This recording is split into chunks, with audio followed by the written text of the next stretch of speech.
We have rotten politics. Hey everyone and welcome. In this video we're going to be having a look at the G7 Summit. I know I promised it yesterday, I had a few technical issues. Whatever you say. Okay. I thought we'd have a look through and just see how it went. Now obviously it started with theatre and pomp. Let's have a quick look at what happened, shall we? So as you can see, they've set out a catwalk on the beach, so they're all thinking they're celebrities.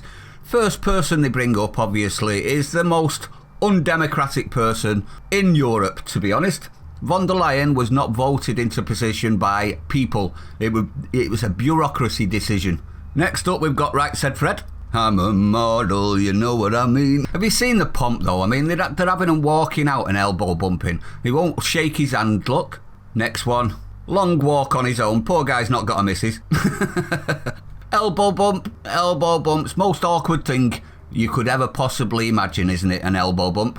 And they both look like they've never done it before in their lives. Same again. So as you can see, they started out following the rules, making sure that everyone elbow bumped. I mean, Trudeau even went one further and put his mask on for literally 2 seconds while he elbow bumped and then took it off and put it in his pocket. Same goes for Macron. They were all there, including von der Leyen and Merkel. Now, I'd like to say at this point, what were they doing there? This is a G7. That's 7 nations leaders. For one, European Union isn't a nation. And for two, neither of those people were elected by people. Well, they were elected by people, but not the people. They even did a round table. They think they're the Knights of the Round Table. Now, these people think they're celebrities, don't they? But as soon as they thought the cameras were off, this is the sort of thing they were doing.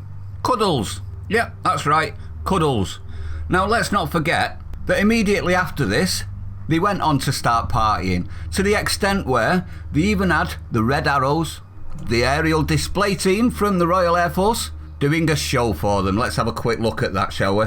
Now, as you can see, stunning, isn't it? I really do like the Red Arrows, but when you're at a climate change conference, jets flying past you is a bit hypocritical, don't you think? On top of that, every single one of them came on private aircraft. So it's all right for them, but it's not all right for us. This is what they look like when they were actually watching the Red Arrows. So you can see the elbow bumps have gone, the drinks are in their hands, and they've assessed their risk. Obviously, they must have assessed their risk and found that it wasn't such a risk for them. Here's another picture. Very cosy, isn't it? Considering we're supposed to be social distancing still and everybody else. Imagine this, just imagine this, everyone, if it was in a park. What would happen? Are we thinking yellow vests and helmets and truncheons? Because that's what I'm thinking. So it's okay for them. Notice as well, the aerial pictures. All of the staff are having to wear masks and not one of them is. So it's proof, isn't it, everyone, that it's okay for them to do it. Not one of these people have self-isolated, by the way, even though they've jetted in from all over the world. So if anything's a super spreader, wouldn't you expect it to be that? But it's okay for them, shoulder to shoulder. Now, obviously, the government's had to come out and try and defend this behaviour. And they've come out and said, are we ready for this? The Leaders Beach barbecue was COVID secure and stuck to social distancing rules. Does that look like, to you, something you could have, say, in your back garden? Or, say, in the local park? Or in a pub garden? Or, I don't know, anywhere other than here? Because that's not social distancing at all. It's as I would class it as a gaggle fuck. Am I wrong? So it's absolutely ridiculous, but it's what they're actually doing. Now, I'm going to leave you with the best words of anyone so far, and this is from Sir Ian Duncan Smith this morning on Julia Hartley Brewer Talk Radio. Have a listen to what he says. The problem is, politicians have got to recognise they took a decision there, and this is the point I make. They measured the balance of risk to themselves, and they decided that they were okay to do what they were doing. Why can't we have the freedom to do the same?